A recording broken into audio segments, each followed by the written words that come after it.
आज क्लास 6 का social science में हिस्ट्री को चैप्टर 6 मैंने लिया है, जिसका टाइटल है new questions and ideas. New questions और एंड आइडियाज। उस समय कुछ नए विचार यानी कि जीवन के संबंध में और धार्मिक जिसको हम मान लेते हैं आजकल, उस तरह के क्वेश्चन, फिलोसॉफिकल क्वेश्चन और उनके आंसर खोजने की कोशिश है उसके बारे में। तो उसमें पहला हम आते हैं महात्मा बुद्ध की कहानी। तो महात्मा बुद्ध जो है, उनका बचपन का नाम गौतम था, सिद्धार्थ था, है ना। और उन्होंने ही बौद्ध धर्म की स्थापना की थी, ये हम सब जानते हैं। तो उनका जन्म आज से लगभग 2500 वर्ष पूर्व हुआ था। और उस समय परिवर्तन का समय था, काफी परिवर्तन हो रहे थे।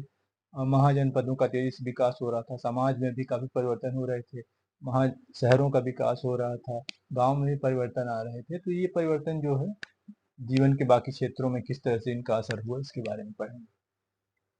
तो बहुत से विचारक इन परिवर्तनों को समझने की कोशिश करते रहे हैं। वे जीवन के सच को समझने की कोशिश करते रहे हैं, है ना? जैसे कि जीवन क्या है, क्या मरने के बाद भी जीवन होता है ना, क्या मरने के बाद कोई दूसरा जीवन है, इस तरह के क्वेश्चन जो हैं इसके बारे में सोचते रहे हैं। महात्मा बुद्ध शाक के गण, जो कि एक छोटा सा गण था, उनमें से उनकी का प्लेस ऑफ बर्थ रहा है महात्मा बुद्ध का।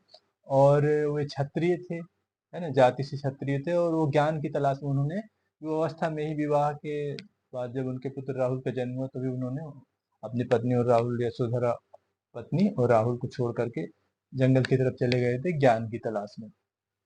घर को त्याग दिया, वर्षों विचार करते रहे वो। और उन्होंने अंततः निर्णय लिया कि अपने खुद का रास्ता खुद ही ढूंढेंगे। और फिर वो तपस्यारत रहे और पीपल के वृक्ष के नीचे उन्हें ज्ञान की प्राप्ति हुई। इसके बाद वो बुद्ध यानी कि ज्ञानी यानी कि इनलाइटेंड कहलाए, यानी ज्ञान उनको प्राप्त हो गया, ऐसा माना जाता है। तो ये पीपल के वृक्ष के नीचे उन्होंने ध्यान लगाया था, जो आज भी बिहार में बोध गया में ये वृक्ष वो स्थिति मानी जाती है। हालांकि बाद में शशांक ने, शिव भक्त थे, उन्होंने इस वृक्ष को कटवा दिया था, ऐसा इतिहास उसको मिलता है। अब वे इसके बाद सारनाथ गए, है ना, आज के बनारस जो है उसके आसपास का इलाका। और वहां पर उन्होंने अपना पहला उपदेश दिया। ठीक है। तो ज्ञान प्राप्ति के बाद वो ज्ञानी कहलाने लगे और उन्होंने लोगों को पहला अपना उपदेश दिया सारनाथ जाके। अब तक वे घूम घूम कर पैदल चलते हुए लोगों को ज्ञान दे रहे थे।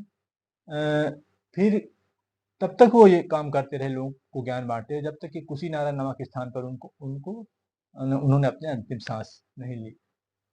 अब हम उनकी शिक्षाओं के बारे में जानेंगे। तो महात्मा बुद्ध ने लोगों को समझाया कि जीवन दुखों से भरा हुआ है, और दुख इसलिए है क्योंकि हमारे अंदर इच्छाएं हैं, और इच्छाएं ऐसी हैं जो कभी खत्म नहीं होती, एक खत्म होती है तो दूसरी आ जाती है। तो ये नेवर एंडिंग प्रोसेस जो है ना, ये इच्छाओं का, ये जो है मेन काज है दुखों का।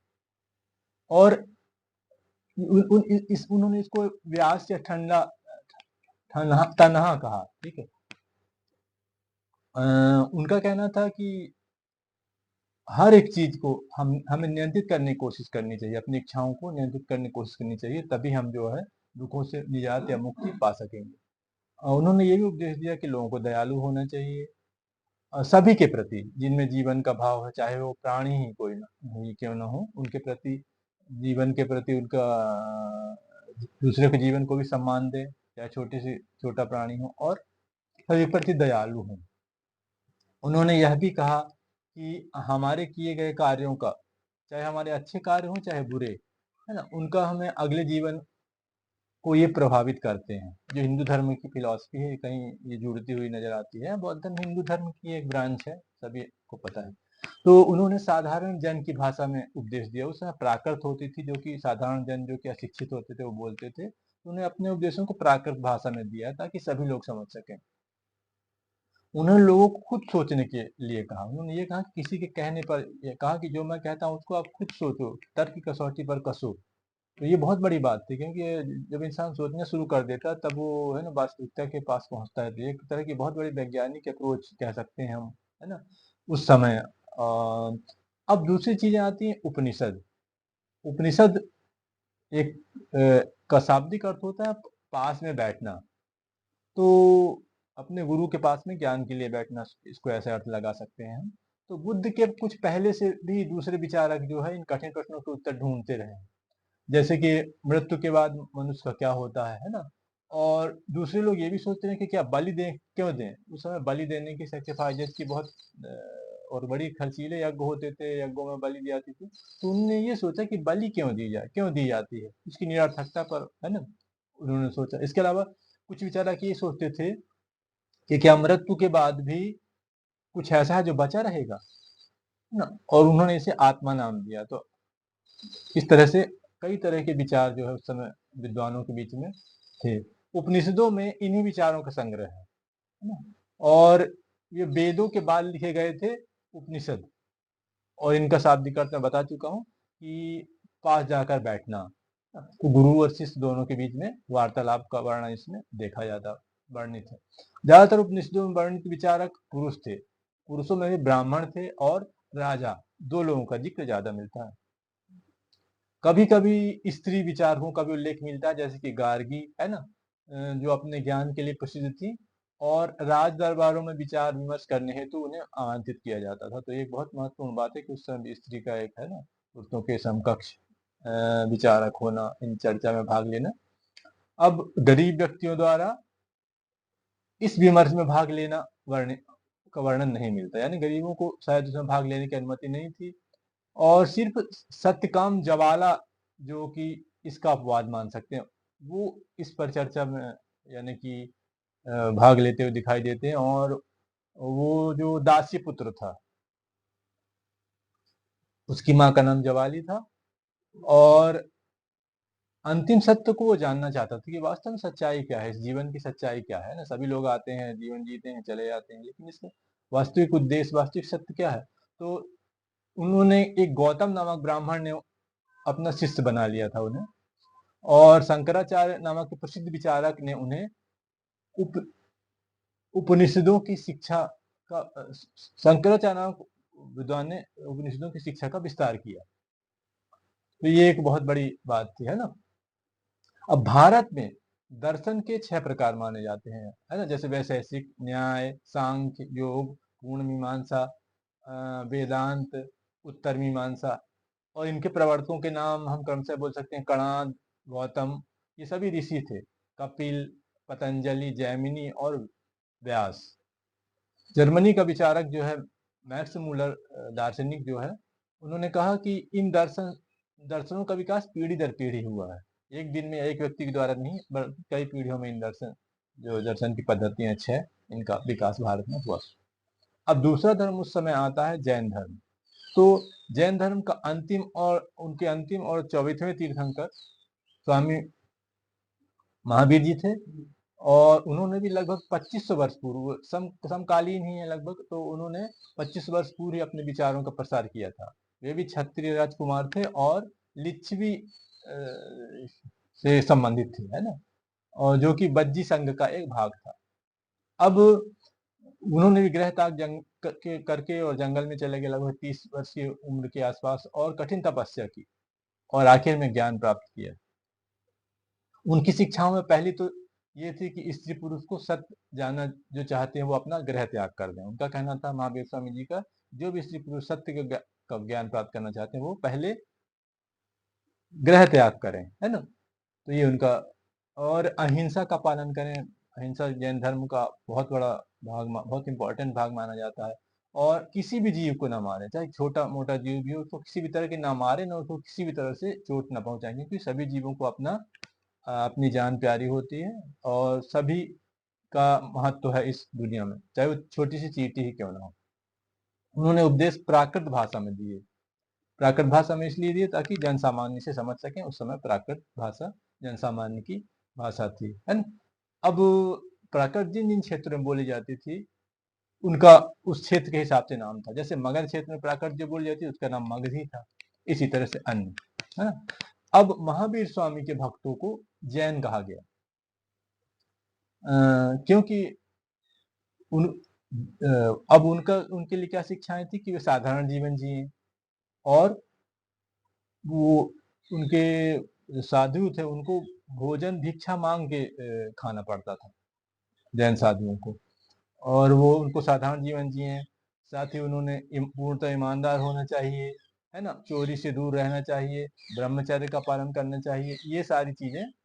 और त्याग बहुत बड़ा भाग माना जाता है, बहुत इंपॉर्टेंट हिस्सा माना जाता है जैन धर्म का। और यहाँ तक कि जैन धर्म के में तो कपड़े भी त्याग देने का, दिगंबर जो उनकी ब्रांच है ना, उसको जिसमें ये भी विचार है। अब जैन शब्द बना है जिन से, जिसका अर्थ होता है विजेता। तो इसका मतलब है महात्मा स्वामी महावीर ने अपनी सारी इच्छाओं को जीत लिया था, वो विजेता थे, इसलिए उनको जिन से जैन शब्द बना है। और उनके अनुयायियों को, यानी जैन धर्म के भगवान महावीर के अनुयायियों को जैन कहा जाता है ना। इन कठिन नियमों का पालन हर स्त्री पुरुष के लिए करना संभव नहीं था। तो हालांकि हजारों लोगों ने फिर भी गृह त्याग किया, है ना, और नए धर्म को की शिक्षा के प्रसार के लिए काम किया, लेकिन जनसाधारण के लिए इसका पालन आसान न था।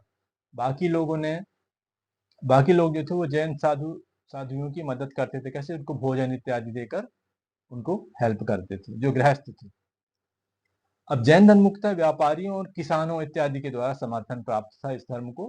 हालांकि किसानों को दिक्कत इस बात की थी कि इसमें अहिंसा के जो कठिन व्रत थे, तो जब वो खेत जोतते हैं तो बहुत से जीवों की हत्या हो जाती है ना, वो मर जाते हैं, तो अनजाने में ही सही। तो इसलिए किसानों को इसका पालन मुश्किल था, लेकिन फिर भी व्यापारी धर्म इससे ज्यादातर जुड़ा रहा। जैन धर्म जो है आज भी बहुत से इस कम्युनिटी में मिलता है। हमारे यहाँ गुजरात, तमिलनाडु, कर्नाटक वगैरह में इसका प्रसार हुआ था। ये जैन धर्म भारत के बाहर नहीं जा सका है। बौद्ध धर्म की से भिन्नता इसमें ये भी एक है कि बौद्ध धर्म तो भारत के बाहर भी फैला, लेकिन ये सिर्फ भारत में सीमित रह गया। पहले ये मौखिक रूप में था जैन धर्म की शिक्षाएं, लेकिन बाद में इनको लिपिबद्ध किया गया, लिखित रूप में इनको उपलब्ध है। तो गुजरात के वल्लभी में जो है, आज से लगभग 1500 वर्ष पूर्व, 1500 वर्ष पूर्व इन्हें लिपिबद्ध किया गया, इन्हें लिखा गया। अब इसी समय ये समकालीन है। व्याकरण के संस्कृत के व्याकरण के आचार्य पाणिनि, उनका उल्लेख भी मिलता है इसी समय में, जो उन्होंने संस्कृत को व्याकरणबद्ध किया और व्याकरण के नियम, संस्कृत व्याकरण के नियम बनाए। उन्हें बहुत ही वैज्ञानिक तरीके से ये किया, ये बहुत इंपॉर्टेंट बात है।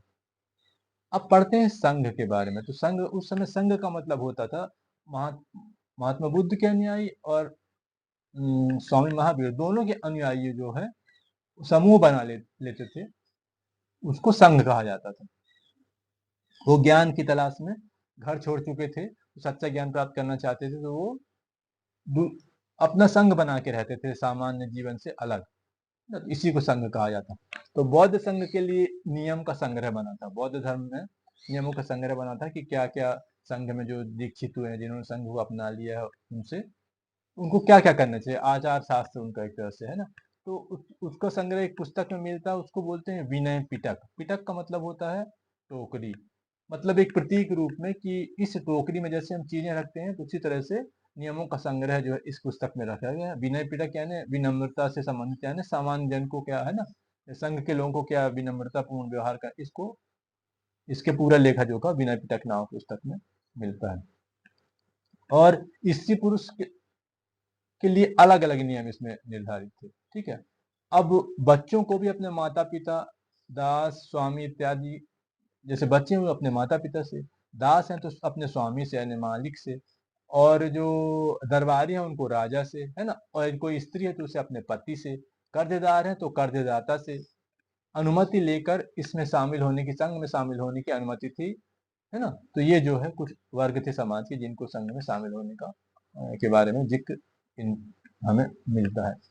संघ में शामिल स्त्री पुरुषों को साधारण जीवन जीना पड़ता था, ये बहुत इंपॉर्टेंट बात थी। और निश्चित किए गए समय में जाकर गांव में, है ना, या शहर में जाकर भिक्षा मांगनी पड़ती है अपने भोजन के लिए। वो भिक्षा पर, इसीलिए इनको भिक्षु कहा गया, है ना। ये जो है इस भिक्षु यानी कि भिखारी के लिए प्राकृत भाषा का शब्द था भिक्षु, यानी भिक्षु या बैगर या भिखारी, उसके लिए। और जो स्त्रियां होती थी उन्हें भिक्षुनियां कहा जाता था। तो ये लोग दूसरों को, यानी जिनसे भिक्षान ग्रहण करते थे, उनको ये ज्ञान दिया करते थे, है ना, बदले में। और क्या, दूसरों को मदद भी करते थे। इसके अलावा संघ में जो लड़ाई झगड़े होते थे उनको भी ये निपटाने का काम करते थे। कौन लोग? भिक्षु भिक्षुनी जो संघ में जो रहते थे। संघ में ब्राह्मण, क्षत्रिय, व्यापारी, मजदूर, नाई, दास सभी लोग शामिल थे। इनमें कईयों ने महात्मा बुद्ध की शिक्षाओं को लिपिबद्ध किया, लिखवाने में मदद की।